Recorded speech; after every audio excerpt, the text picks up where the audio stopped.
This is a block of grass. Wow. And this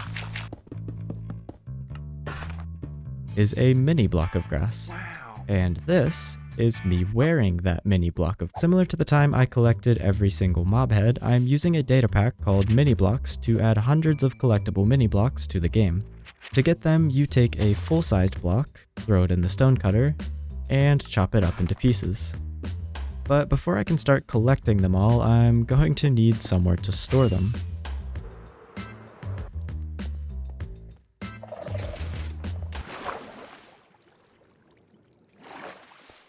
This'll work.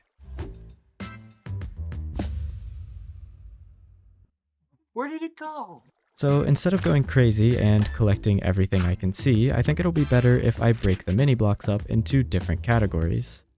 The first one is going to be the surface blocks, starting with sand, clay, gravel, some dirt for the other dirt variants, snow, ice, packed ice, blue ice, sandstone, red sand, mud, rooted dirt, mycelium, and podzol. And that should be everything. Let me just place them down. We've got coarse dirt, rooted dirt, podzol, mycelium, dirt path, which you can craft using a normal piece of dirt since the dirt path block is unobtainable. Same deal with the farmland.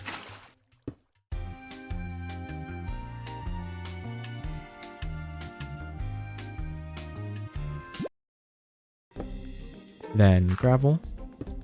And I'm going to leave a gap between this and the sand block for reasons I'll explain later.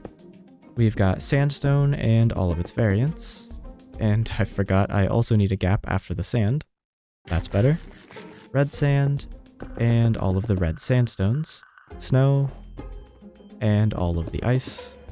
Clay, bricks, mud, packed mud, and mud bricks. Those gaps I left are for suspicious gravel and suspicious sand. Since these blocks aren't meant to be obtainable in survival, to get the mini version, you craft them with the non-suspicious blocks. But there's actually a trick to get the real thing. Whenever a gravity block is stuck in a falling state for too long, it automatically drops as an item. And we can use that to get suspicious blocks. So with those placed in, along with their mini variants, this category is complete. For the next group of blocks, we have wood.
And now a quick word from the sponsor of this video, War Thunder.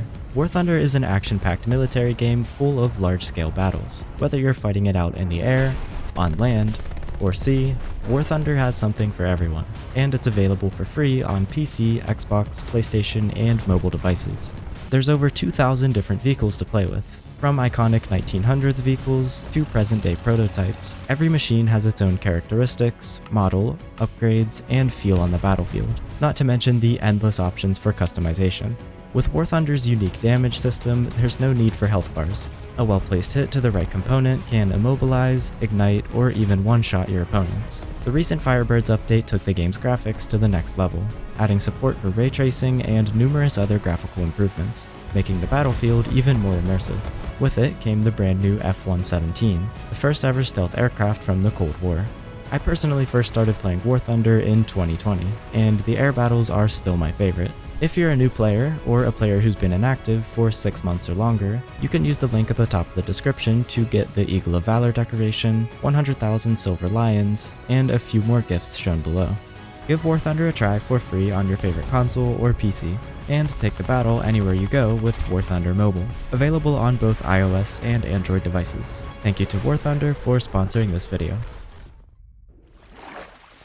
So that's every type of wood collected, and I just wanted to point out that there are extra variations for some of the blocks, like horizontal logs for example.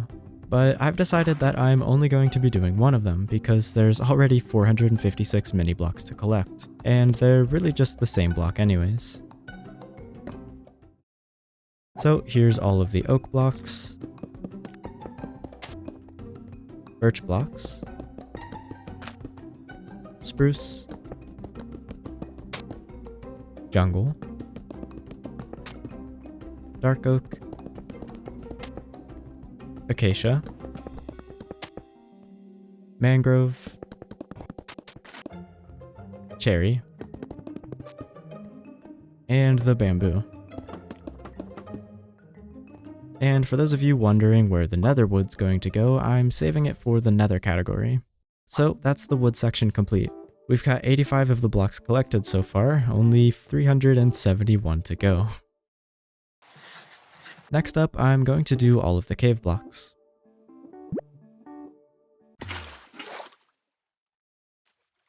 And I might as well start with the one right under my tunnel. We've got stone, cobblestone, andesite, diorite, granite, deep slate iron ore, and regular iron ore, coal, here's gold, lapis, redstone, deep slate coal, which a lot of people were trying to say is the rarest ore in the game, but I'm not buying it. There were 3 veins of it in this cave alone. Why you always lying? Here's regular deep slate, cobbled deep slate gold, deep slate lapis, 1 deep slate diamond, tough, deep slate copper, and another deep slate diamond. Here's some mossy cobble from this dungeon. Have I mentioned deep slate diamond?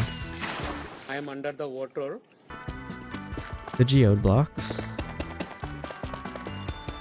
then regular copper, but I wasn't having any luck with the regular diamond, so I ended up going to a mountain biome to find it there. That way I could also look for the emerald blocks. Then some dripstone blocks. Oh, this is good. I knew it immediately by the look of it. Can we find... I ended up finding the regular diamond in the same cave. So now I can place them all down, starting with the stone blocks. I did have to steal some moss for the mossy stone bricks, but I offer you this transition in exchange for forgiveness.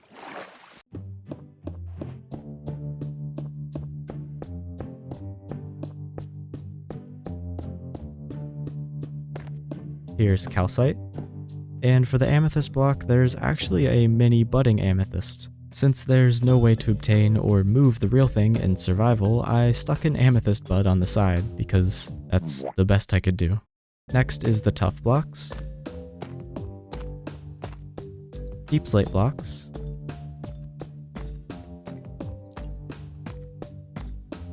and all the ores.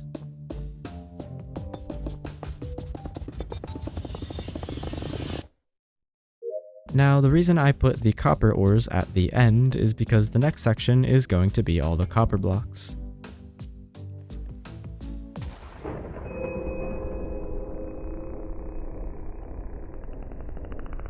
I did collect some extra copper while getting the ores, but 9 blocks isn't even close to enough, so I'm going to have to get some more.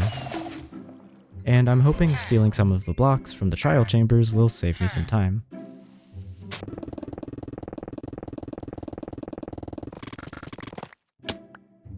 The thing is, all of the trial chambers copper blocks are waxed, which works fine for the display blocks, but it means I can't use them to craft the mini blocks.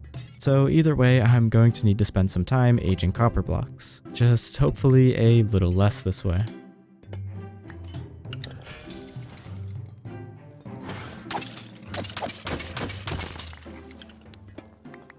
These ended up being the only types I could collect, so it probably wasn't worth the effort.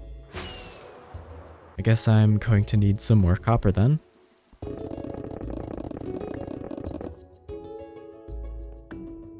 And to smelt it.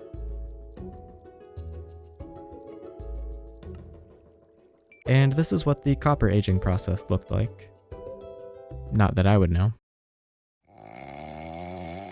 It took about an hour total to get all of the variations, along with the mini blocks. But now I can place them down. We've got the regular copper. And for the copper bulbs, there's actually 4 different variants for each stage of copper. But I'm just going to be doing the lit one because it's my favorite. And I don't think we need 16 different copper bulbs. Next is exposed copper. Weathered. And oxidized. And that's the copper blocks finally done. I'm going to be doing the redstone blocks in the next section, so I figured something like this would be appropriate. This section is going to be on the smaller end because a lot of the redstone blocks are oddly shaped and don't really work as a mini block. They're also not usually found in the wild, so I'm allowing myself to craft them with the blocks in my storage. Sue me. Please don't sue me. We've got pistons, droppers, dispensers,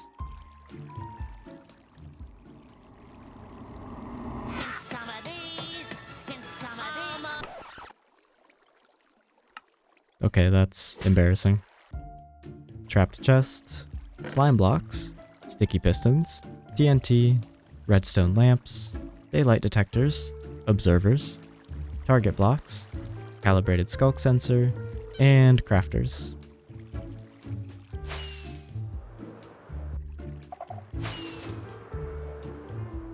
So here they are, all placed down.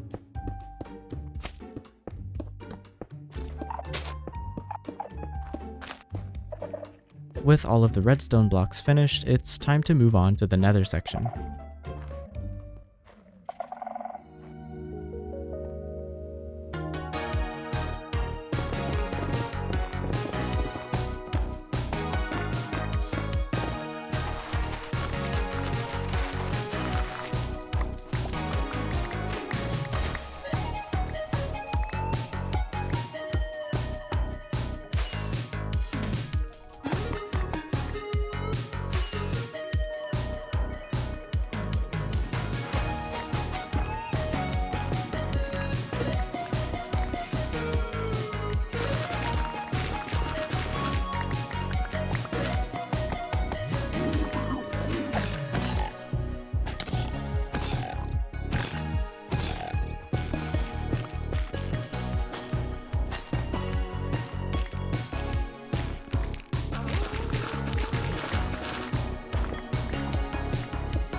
So placing them in, here's netherrack, crimson nylium, crimson fungus, crimson stem, stripped crimson stem, crimson hyphae, stripped crimson hyphae, crimson planks, the nether wart block, and the shroomlight.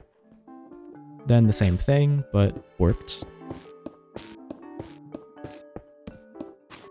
Soul sand, soul soil, bone block, glowstone, the basalt blocks, magma block, and for the lava, I'm going to have to sandwich it between the other blocks and use a pane to keep it contained.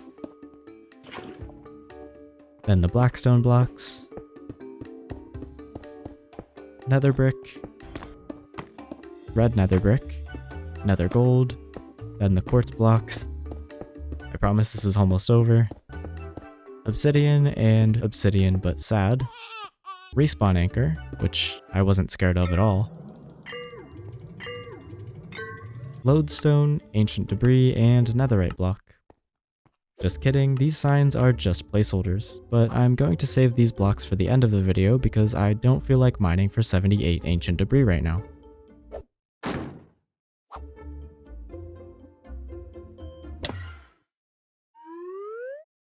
Kind of anticlimactic, but this next section is going to be for the end blocks. And the reason it's so small is because I'm going to wrap it around and start filling in the other side. For the end blocks, I'm going to need to go to the end.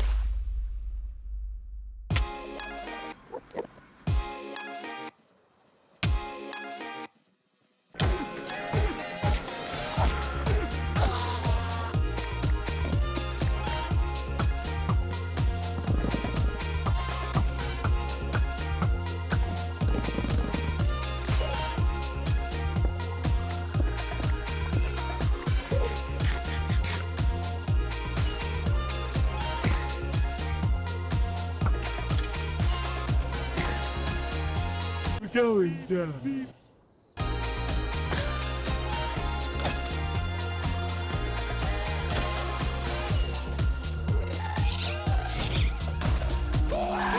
Calm down! You calm down!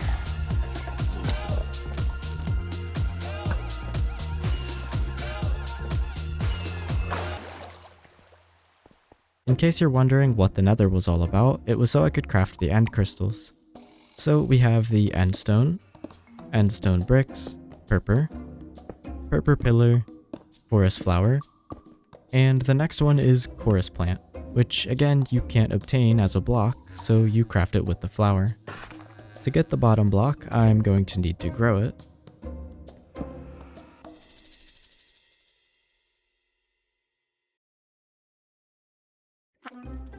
Then I can just... And that's chorus plant collected.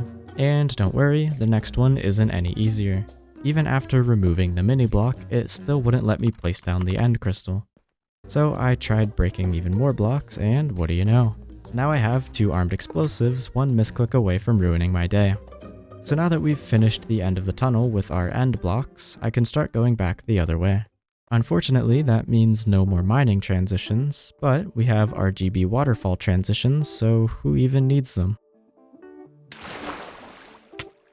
This next category is the biggest of them all, and that's because it's the colorful blocks.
So that's all of them placed down, other than tinted glass, because I forgot. We have terracotta, glazed terracotta, concrete powder, concrete, wool, stained glass, and shulker boxes. And that section literally took up half this side of the hallway, so we only have 110 mini blocks left. Going straight from the largest category to one of the smallest.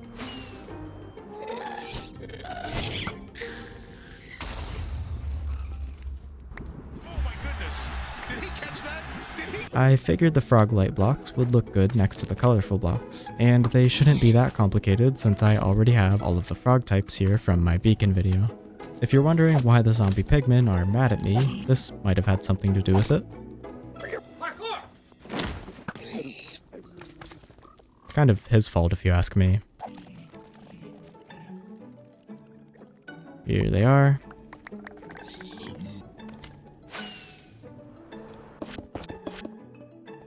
And now it's time for the ocean blocks.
Okay, first up we have water,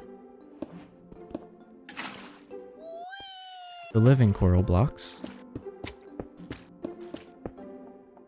dead coral blocks,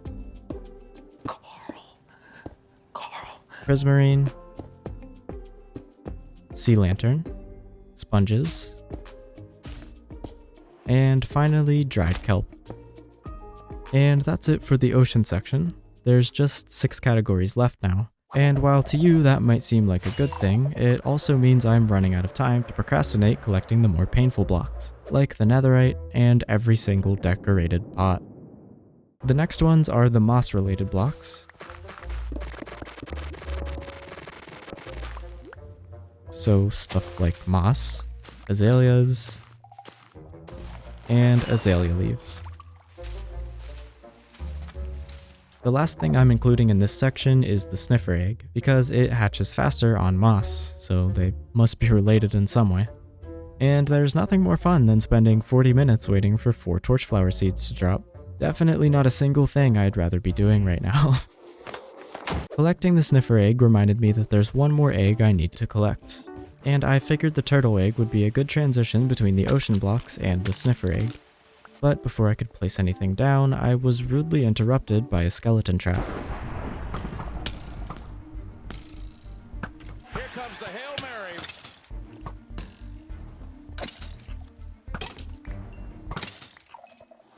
I guess they live here now. For the turtle egg, they only hatch on sand, so if I place it on anything but that, it'll stop it from hatching. The sniffer egg, however, currently can't be placed down without it hatching, so this was the best I could do. And then the rest of this section. Keeping up with the theme of green, this next group is the plant blocks. Starting with sweet berry bushes, pumpkins,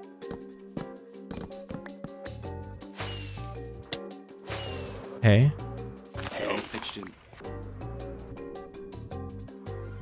red mushroom blocks, mushroom stems, brown mushroom blocks, a giant Lego house, melons, cocoa beans, cacti, and here comes the most difficult challenge of this entire video so far, placing a cactus in between two other blocks. Going into this, I wasn't even going to try to make it work. I was just going to give it the same treatment as the sniffer egg. But then I realized with the blocks that I had, it might actually be possible. And by sandwiching it between the berry bush and a cocoa pod, I did it.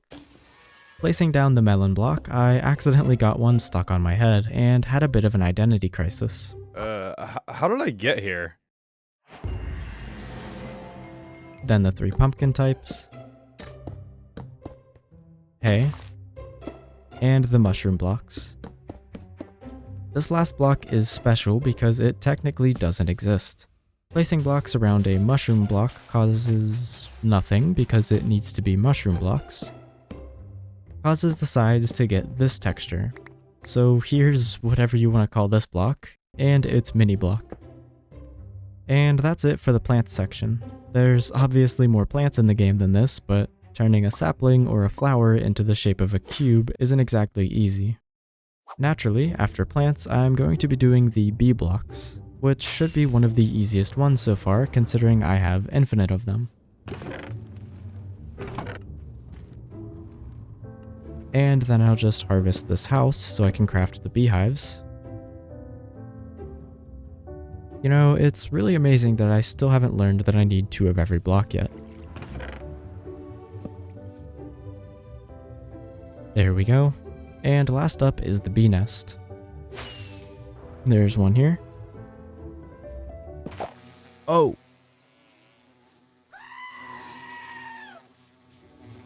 Here's another. And another.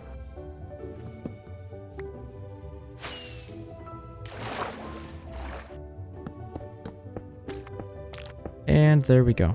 Just 4 blocks in this one, but that's okay because the next category has 35, and it's a mess. I'm calling this one the functional category because it consists mostly of all the different crafting stations. But it was also kind of my miscellaneous section, so we have stuff like scaffolding, lanterns, and cake. Since this isn't like the other categories, in that I can't just fly to the functional dimension and collect all of the blocks, I'm again going to allow myself to use my storage system for these ones, and so began the process of crafting many different blocks.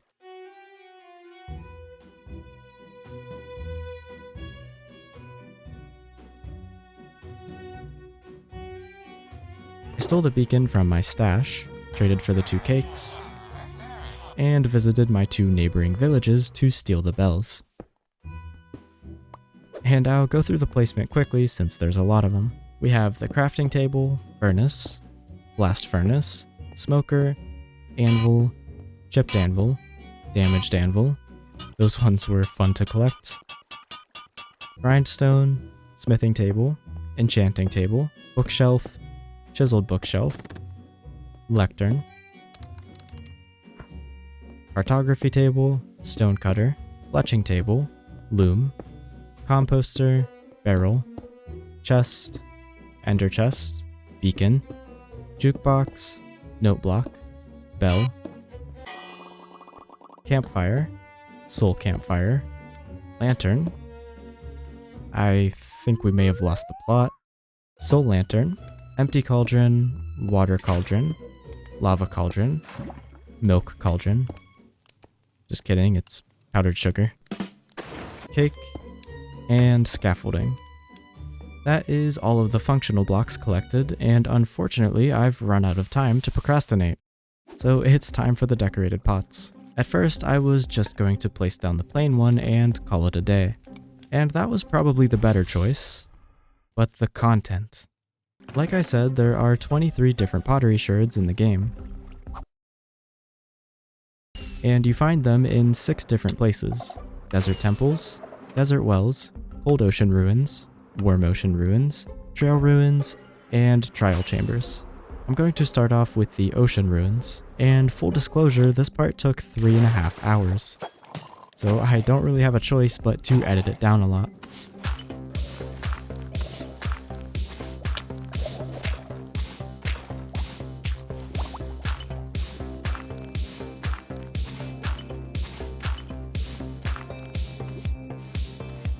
And that's how long it took to get a single sherd, so I'm going to have to cut this down to the sherds only.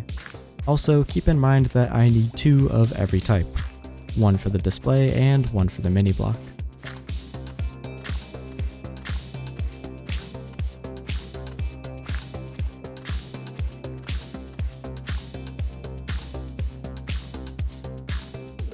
So that's the sherds from the cold ocean ruins collected. Now for the warm ocean.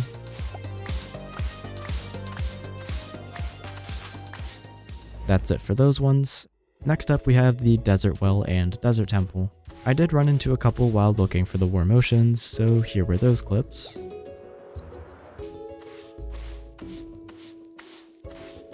I'm going to need more than that though. Here's the last desert well sherd. And now for the desert temple.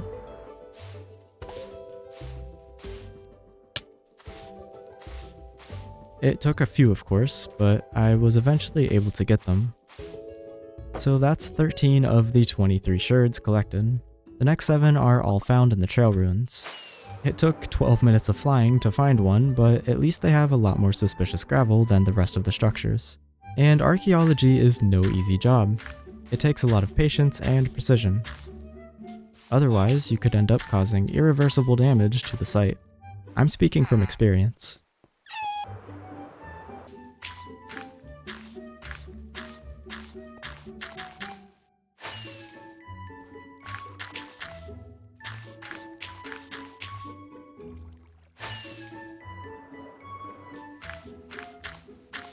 And that was the last trail ruins sherd.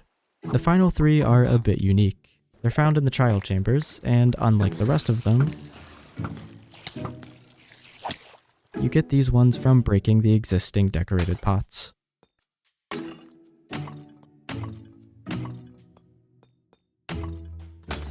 And that's everything. Here's all the good stuff I found, and also the stats for how many attempts it took. On the way home, I found some long-lost pets. I have no idea what video they're from, but I guess I have some guard dogs now. In case you end up trying this pack for yourself, it would be good to know that the mini decorated pots are actually crafted with the sherds themselves. Here's the angler pot, archer pot, arms up, blade, brewer, burn, danger, explorer, blow, friend, guster, heart, heartbreak, howl, miner, mourner, plenty, prize, scrape, sheaf, shelter, skull, or smiley face, and snort.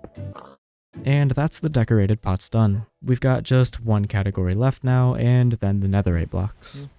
The last section is the deep dark blocks, which should be pretty easy since I've almost cleared out this entire ancient city. I need sculk sensors, sculk catalysts, and then the last block is the sculk shrieker, which I'll have to get from the area that hasn't been cleared yet. Thankfully, ancient cities are carpeted.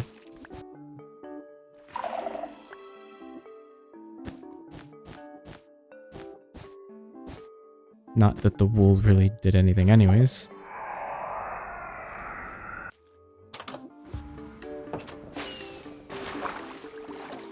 Time to place them down.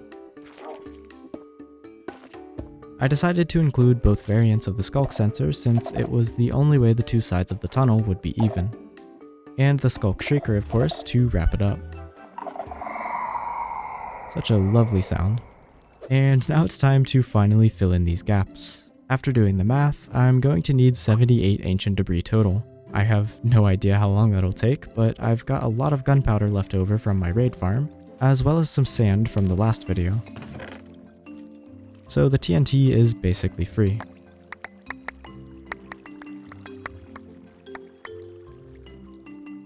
And I think the only way to really show this process is to do a time lapse.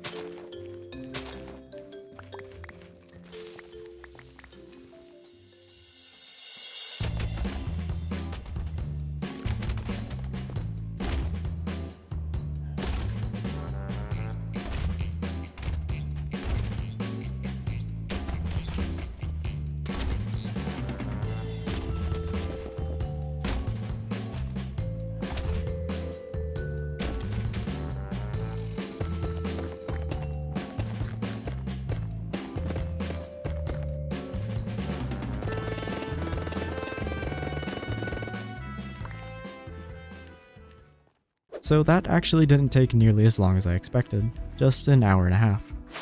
I'll just need some gold from my gold farm.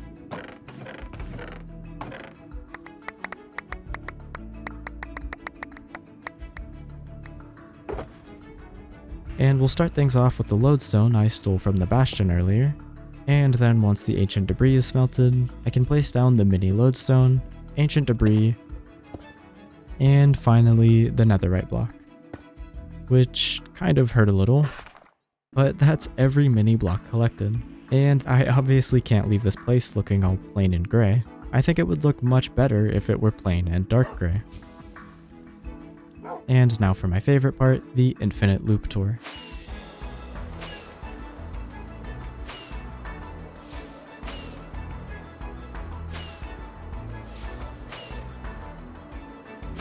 Okay, that's more than enough infinite. This is me wearing every single mini block on my head, because spending 5 hours on a 20-second clip seems like a fitting way to close out this video.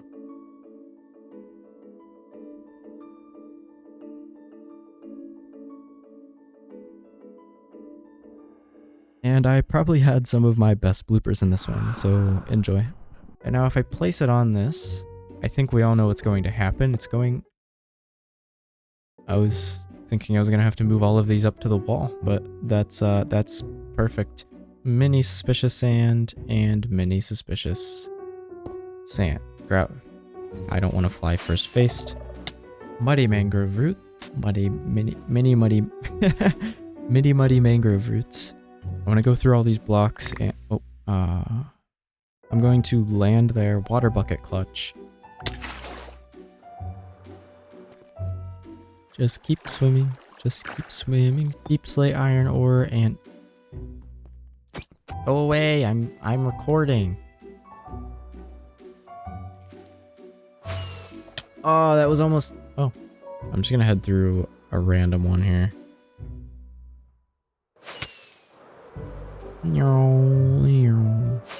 Hey Aust, don't you know that you can dry sponges in the nether?